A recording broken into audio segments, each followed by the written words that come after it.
Hi there and welcome to Markets Tomorrow. I'm Neeraj Shah. Hi everyone, I'm Avan Dabash. We'll start off the show by telling you about the three experts who will be joining in over the next half hour. We'll get in Saurabh Mukherjee, CEO Institutional Equities at Ambit Capital.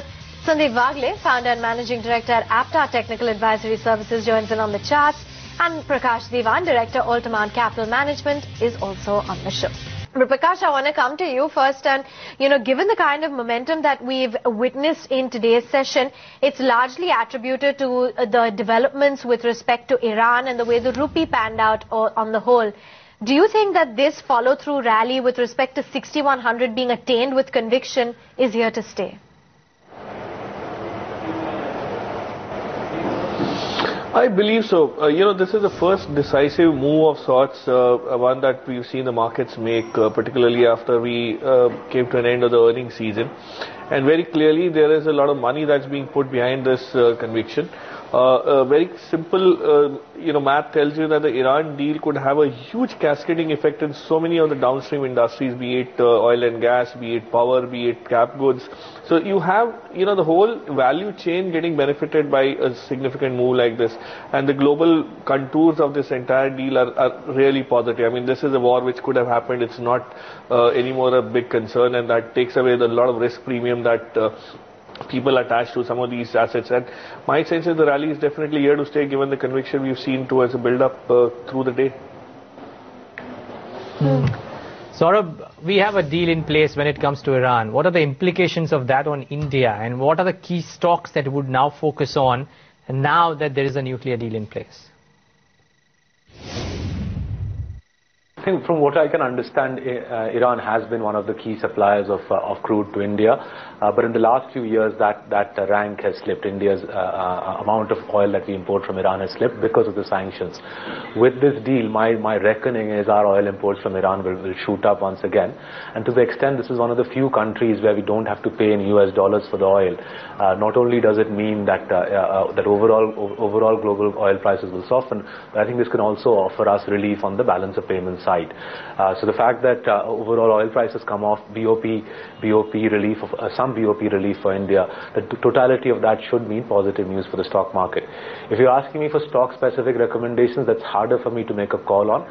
But clearly, the straightforward implication will be the state-owned oil marketing companies should be beneficiaries in that they are buying crude from Iran and pushing it on to us. And greater availability of crude from Iran should help on that front.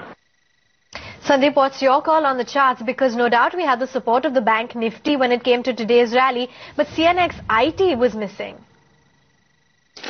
Yes, Aman, I think you're right, but I don't see that weakness in the CNX IT. It is consolidating, it may correct a bit, but it is not weak where it will crash down. On the other hand, the banking space is looking very positive. The Nifty is also bottomed out. I don't think 5970 will be broken now. And we will head towards 6200, 6180, 6200. And in case that is taken out, then probably over the next few weeks, I don't want to talk of till expiry, but talk of the next few weeks, I won't be surprised if the prior high is at least being tested, if not broken. And probably a new high also is in the offing over the next few weeks or months. So I think the pattern is quite positive, and we should be buying on declines and not selling at all. What did you make then, Prakash, of the kind of up move that we witnessed in the overall OMCs? Because no doubt today's news was positive, but do you think that the fundamentals of some of these companies are intact enough to keep the leg up and the kind of rally that we've seen sustain?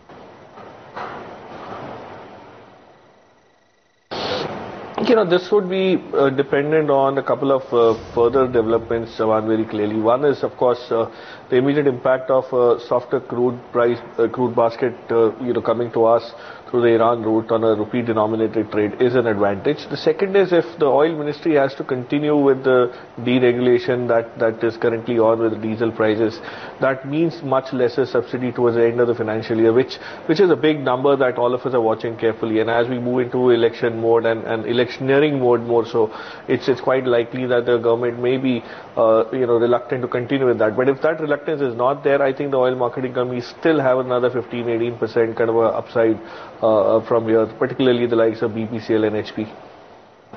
In fact, speaking of oil and gas, Saurabh, what do you like of the oil and gas space? I mean, can ahead of its buyback meet tomorrow? Would that be an interesting play, or would you look at any of the OMCs? They've ended the day at the highest point as well. I think we've had a long-standing sell on Cairn and we'll stick to that. We still have concerns about their ability to explore the pending reserves in Rajasthan. We see it as a bit of a one-trick pony. There's one reserve that they've exploited well. Beyond that, it's hard to have visibility on Cairn's future earnings. Within the oil marketing companies, we see HPCL and Indian Oil as the better plays. Clearly, a lot of the OMC's fate hinges on how the government uses it to its political end. So I'm never that comfortable pitching OMCs to investors as a long-term fundamental play, because by and large the OMCs are not being run to help minority shareholders make money. It's being run with an entirely different set of objectives. So if investors can avoid playing OMCs, I would suggest that they stay away from the OMC stocks. It's very difficult to make money in these sorts of names. Sandeep, it was a solid show for select stocks when it came to the broader markets as well. Aban Offshore, Great Offshore, what's the call on the charts for these two? Well, we had a buy in Aban Offshore in the morning, but frankly, I did not expect this kind of a move. And now, having seen this move and the volumes along with the pattern, Aban, I would say that I see targets of 400, 410. So very clear 50, 60 rupees upside even from the current levels. Now, whether one can enter, I am not sure. But if one is already in it, I would wait for a target of 400, 410, probably even 430.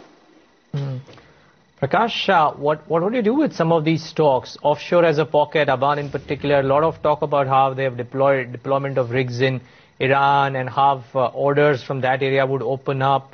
And a lot of these companies did very well in today's session. Can they do more? Prakash, I think it's a bit too early to kind of uncork the bubbly on this count, Neeraj. I mean, yeah, Aban definitely has a significant presence, established presence of sorts. But if you look at Great Offshore, I think there will be much more work in terms of downstream benefit that would have to be done to benefit Great Offshore in the same way. So I think this is more out of that sheer euphoria that's kind of surrounded the announcement. But I would wait to dip into some of these stocks and not necessarily get carried away with the momentum. Saurabh, what's your view when it comes to the telecom space? Because most tend to believe that telecom is now finally coming out of the cloud of regulatory hurdles, and a whole lot of brokerages are also turning fairly positive on the prospects of the fundamentals improving for the likes of Bharti and Idea. Your views? So for 4 months ago, we've been a long-standing buyer of Bharti. 4 months ago, we turned a buyer of Idea as well, for the reasons you're mentioning. Our take, once Rahul Khullar took charge at TRAI, our take was that Rahul Khullar will inject sanity into the telecom regulatory debate, which I think he has, and the insane levels of competition that we saw, say, a couple of years ago would abate. So we're seeing regulatory sanity come back to the sector. We're seeing sensible spectrum auctions, or sensible rules for spectrum auctions. We're seeing ARPMs rise, and I think in the domestic context, telecom in India should get re-rated over the next couple of months. In Bharti's case, its African problems are a different issue altogether, but in Idea's case, the domestic recovery should help Idea quite nicely, and I think telecom as a sector should get re-rated over the next couple of years. Well, the news that came post-market hours and should have a bearing on the United Spirits stock is the fact that UK's OFT has suggested the divestment remedy for White and Mackay. Mind you, United Spirits was up 3.5% in today's session based on anticipation that such announcement would come in. And Prakash, a word on United Spirits. A quick check with dealers suggests that there could be quite a bit of an impact on the stock tomorrow with what UK's OFT has found out. They are considering Diageo's offer to sell the bulk of the Wack and Mackay stock as well. How would you react to this news and to United Spirits in general?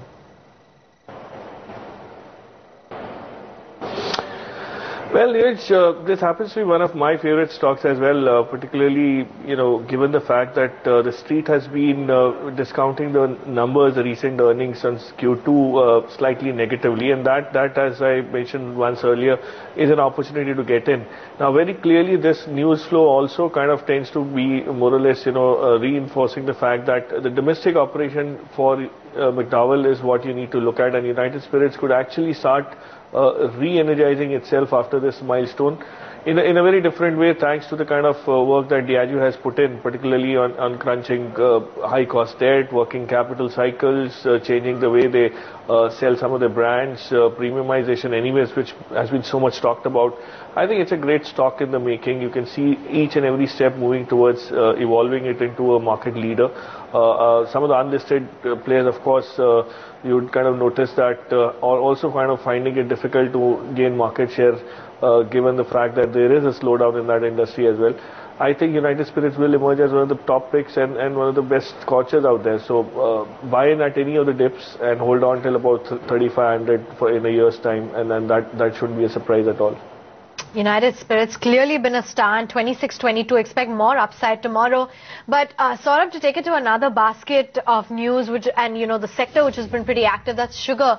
Do you think that this presents a good buying opportunity, even though the government has failed to reach any consensus on cane prices? Or do you think it would be a complete avoid purely because of the news flow? I think, again, sugar, I just came back from 2 days of traveling around UP. Clearly an important sector important state for the sugar sector.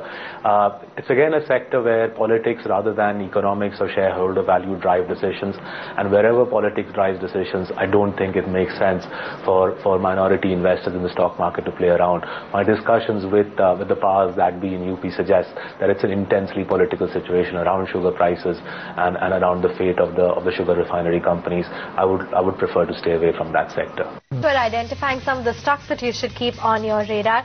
So let's take it straight then to our research team. We've got Gargi standing by with a list of some of the stocks. Gargi. Well, the first one is Aban Offshore. We are hearing some buy recommendations coming in. Remember, after the signing, after lifting of some of the bans for Iran's crude oil exports, and from the EU side, the ban that is lifted, that's probably going to benefit Aban Offshore. Remember that all the clampdown that we had seen coming in from UK as well as from the US on Iran's oil business, that is going to be lowered this time around after the signing of this deal yesterday. And because of that, Aban is going to benefit. They had almost 30 to 40% of their revenues really that they were deriving out of Iran in 2013. But remember that we have seen some buying already trickling into the stock. It was up almost 20% in today's session. We don't know how much more buying can be expected. But the other point for Aban Offshore is also the FII holding, which had been reduced after all these clampdowns from UK and US had come in for Iran. So that's going to be a positive going forward. Also, the restructuring of loan, that was becoming difficult for Aban Offshore, mainly because US and UK banks had stopped doing any kind of business with the company. So that's going to open up. We've already seen buying that, like I indicated, it's almost at 360 levels that we've seen in today's session. The other one is United Spirits, and we will see continued buying for United Spirits, and the UK's Office for Fair Trade. They have given a suggestion of divesting stake in White and McKay. Remember that after Diageo had taken over United Spirits, the merger of two companies would have led to loss of competition in the whiskey market in UK, and probably that's the reason we saw this deal under the scanner. So they've mentioned that the company can divest bulk stake in White and McKay, and that's going to be beneficial for United Spirits, which is the owner of White and McKay, and a good valuation actually could take the stock up. It's already trading almost 100 rupees up today. 2622 is what it's trading at. We are hearing close to 3,000 rupees is what dealers are expecting in the coming few days. Okay, Gargi, many thanks for that. And Sandeep, that would be my question to you. I remember in closing trades today, you had mentioned United Spirits as a BTST. And the point is, the stock in all probability will open up. Up till what levels would you be comfortable tomorrow morning initiating a fresh buy in United Spirits? Neeraj, I would be comfortable even at a 40-50 rupees higher opening, a 2% up, 1.5-2% up opening, because if it breaks 2800, it goes towards the next target, which is 3250, 3300. Now this is a view I am taking for the next few weeks, not necessarily a day or two. So in that sense, if somebody wants to take a position trade, I think once about 2800, the stock can really give you a move, and over the next few weeks, quite very fast. So I would be quite comfortable taking this call. Some specific names. And Saurabh, how does one approach banks? They were the best performing space today. They're becoming a high beta trade now.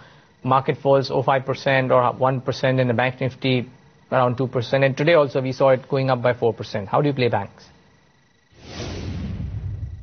So for the last year and a half, we've been underweight banks quite significantly so. And our view remains that both the large private sector banks and the PSUs are worth avoiding at this stage. In the PSU's case, my fear is between now and the elections, we will get some populist decisions from Delhi, which will hit credit quality vis-a-vis the PSUs. So farm loan waivers is an obvious area that we are worried about there. And for the top private sector banks, it's a combination of elevated valuations, rising funding costs, and an economy which I think will stay weak for at least the next 3-4 quarters. So the valuation challenge in PSU private sector banks remains, but alongside that is concerns around net interest margins and credit quality. And with the public sector banks, again, my fear is they'll be driven not so much by the interests of minority holders, but by the government's need to follow certain other to pursue certain other priorities other than shareholder benefit. And Sandeep, what looks attractive on the charts? I would have a buy in a Larsen & Toubro, stop loss of 986, target of 1044. The second call is a buy in a Kotak Bank, stop loss of 732, target of 756. Prakash, one multi-bagger idea for 1 year. I'm not asking you for a day trade tomorrow. Something that you scan in the mid-cap space, which people haven't heard about too much, which can actually give multiple returns over a 1.5 year, 2 year period.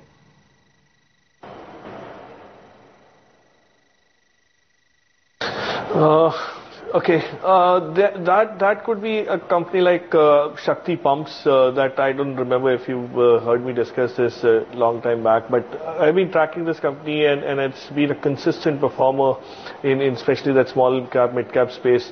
Has some great unique strengths adding to its move now. A very little floating stock, so that's one of the reasons why it's slightly illiquid. But if somebody were to dip into it and accumulate over a period of time, I think it's a 3x kind of a stock in the next couple of years, at least 1.5, 2 years, and backed with a strong government, very clear management, great market share, and of course great branding also nowadays. So I think that's the kind of companies you would have to look at, which you've not heard of, but have the conviction to buy and hold, and that's where the rewards will come from. All right, gentlemen, it's been a pleasure having you with us on the show. Thanks so much for taking the time out and joining in.